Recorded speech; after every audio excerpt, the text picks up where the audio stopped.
Now in this question, we have a curve C, which has equation y equals x squared plus 3x minus 3. And then we have the line L, which has equation y minus 5x plus 4 is equal to 0. We need to show algebraically that C and L have exactly 1 point in common. Now if they have 1 point in common, the y value for point C and the y value for point L will be equal, and the x value for point C and the x value for point L will also be equal. And so when we have to find 1 point in common, we need to solve the two equations as simultaneous equations, because x and y are equal for both equations. But now we need to prove that they have exactly 1 point in common. And so to prove that they have exactly 1 point in common, that means there's only one solution for x and one solution for y. When we solve these as simultaneous equations, we're going to end up with a quadratic.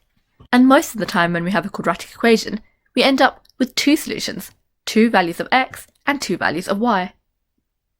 And so to prove that they have exactly 1 point in common, we're going to need to end up with a quadratic expression that only has one value for x and one value for y. So let's begin to solve and see where we end up. We have C, which has equation y equals x squared plus 3x take away 3, and L, which has equation y minus 5x plus 4 is equal to 0. Now to solve the simultaneous equations, we can make y the subject of both equations. For curve C, y is already the subject, but for line L, we can make y the subject by moving the minus 5x to the right hand side and by moving the 4 to the other side, leaving us with y equals 5x take away 4. Now since x and y are both equal, we can say that y is equal to y, and so x squared plus 3x take away 3 is equal to 5x take away 4. We can move the 5x and the minus 4 all to the left hand side, because we want a quadratic equation with 0 on the right hand side, and so we end up with x squared plus 3x take away 5x minus 3 plus 4 is equal to 0. And so the minus 5x came from moving this to the right hand side, and the plus 4 came from moving the minus 4 to the other side.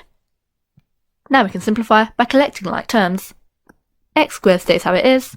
We then have 3x take away 5x, which is equal to minus 2x, and then we have minus 3 plus 4, which is equal to plus 1, which is all equal to 0. Now x squared minus 2x plus 1 is equal to 0, and so we can factorise in order to find the value of x.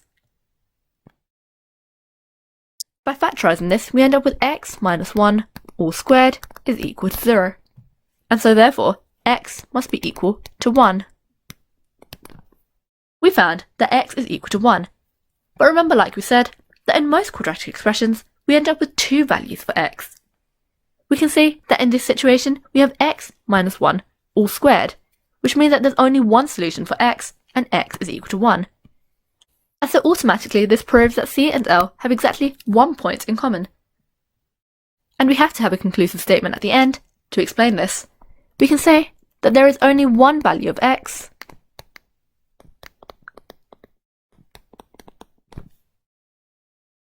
and so C and L have exactly 1 point in common.